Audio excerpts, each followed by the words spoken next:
Bonjour, bienvenue, j'espère que vous allez bien, j'espère que tout se passe bien pour vous. Bienvenue pour ce 17e épisode de la saison 2 du Bootcast, aujourd'hui dédié à l'écrit de Nichiren Daishonin numéro 54 intitulé « L'unité entre mari et femme ». En voici les points de repère. Lors du premier mois de la 12e année de Bunei, 1275, Nishigen-nyo, l'épouse de Shijo Kingo, informa Nichiren qu'elle venait d'avoir 33 ans, âge considéré comme de mauvais augure pour les femmes, et elle lui fit parvenir des offrandes. Cette lettre, datée du 27e jour du même mois, est la réponse de Nichiren.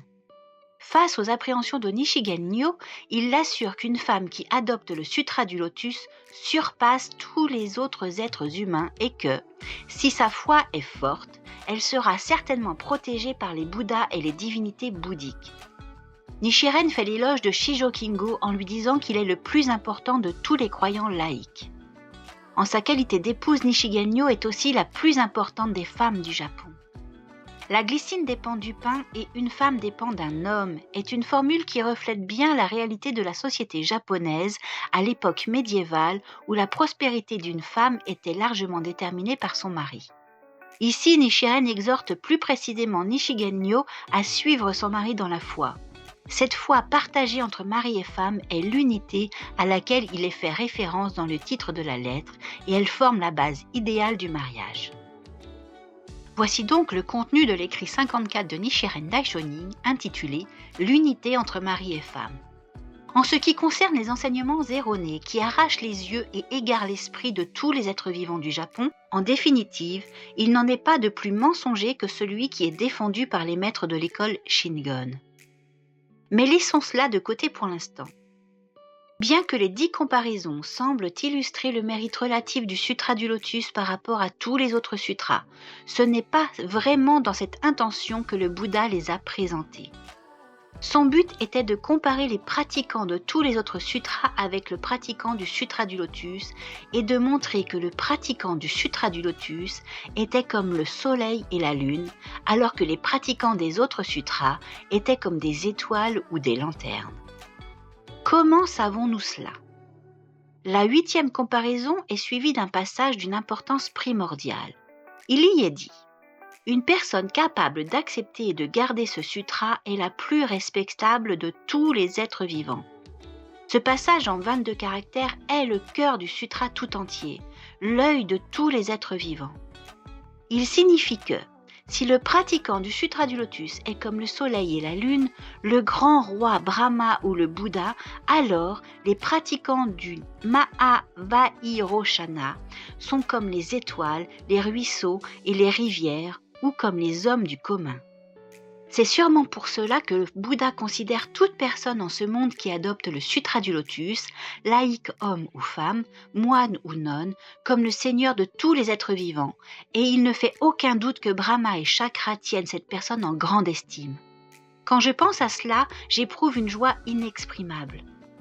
De plus, en réfléchissant à ce passage de sutra jour et nuit et en le lisant matin et soir, je me rends compte que le pratiquant dont il est ici question n'est pas n'importe quel pratiquant du Sutra du Lotus. Puisqu'une personne, dans l'expression « une personne capable d'accepter et de garder ce sutra », désigne littéralement n'importe quel être humain, j'avais pensé qu'il pouvait s'agir de n'importe qui en ce monde, moine, nonne, laïque homme et femme, qui croit dans le Sutra du Lotus. Mais ce n'est pas le cas. Car dans un passage ultérieur où le Bouddha se réfère encore une fois à cette personne, il est dit précisément « si une femme ». Quand moi, Nichiren, je lis les sutras autres que le Sutra du Lotus, je n'ai pas la moindre envie de devenir une femme. Un sutra condamne les femmes en tant que messagers de l'enfer, un autre les décrit comme de grands serpents, un autre encore les compare à des arbres courbés et tordus. Et il y a même un sutra qui les décrit comme des personnes ayant calciné les graines de la bouddhéité. Les écrits bouddhiques ne sont pas les seuls à tenir ce langage.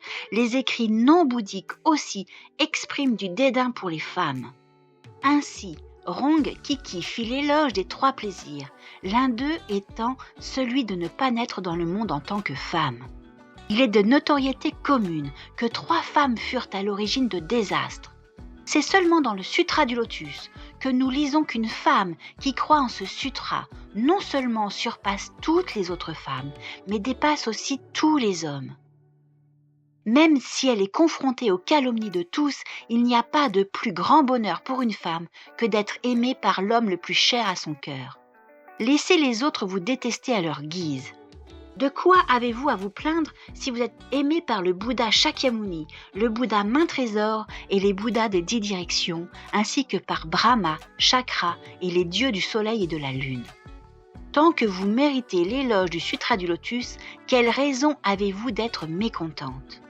Vous dites que vous venez d'atteindre l'âge néfaste de 33 ans et que, pour cette raison, vous m'avez envoyé des offrandes. Je les ai présentées au Bouddha Shakyamuni, au Sutra du Lotus et aux dieux du soleil en leur faisant part de la sincérité de votre offrande.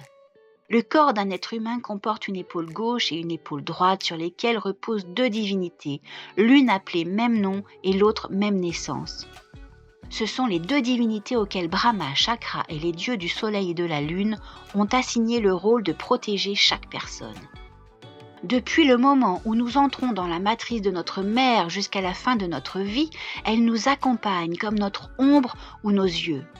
Que nous commettions un acte mauvais ou réalisions une bonne action, elle rapporte tout aux divinités célestes sans omettre le plus infime détail, fût-il aussi minuscule qu'une goutte de rosée ou qu'une particule de poussière.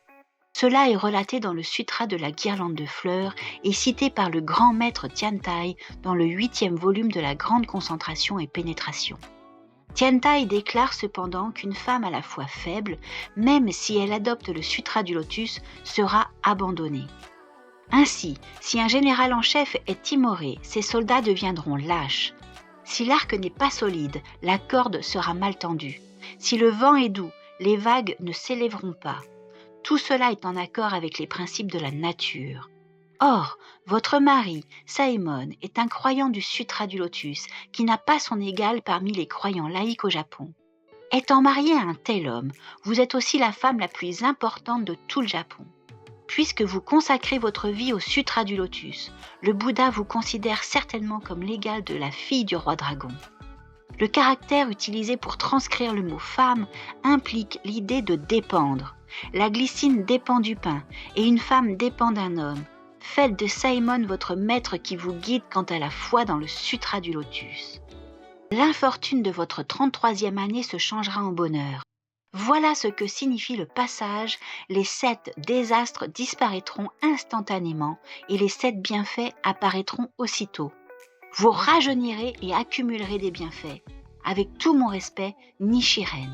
Le 27e jour du 1er mois, réponse à l'épouse de Shijo Kingo. C'était le contenu de l'écrit 54 de Nichiren Daishonin intitulé « L'unité entre mari et femme ». Eh bien écoutez, merci d'être présent, merci de nous suivre, de continuer à nous suivre, de nous découvrir, merci de partager, merci de continuer, merci d'être là. Vous nous retrouvez sur toutes les plateformes de streaming audio, Apple Podcast, Google Podcast, Deezer, Spotify.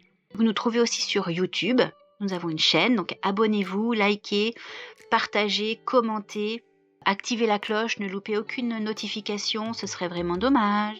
Je vous dis à très très vite.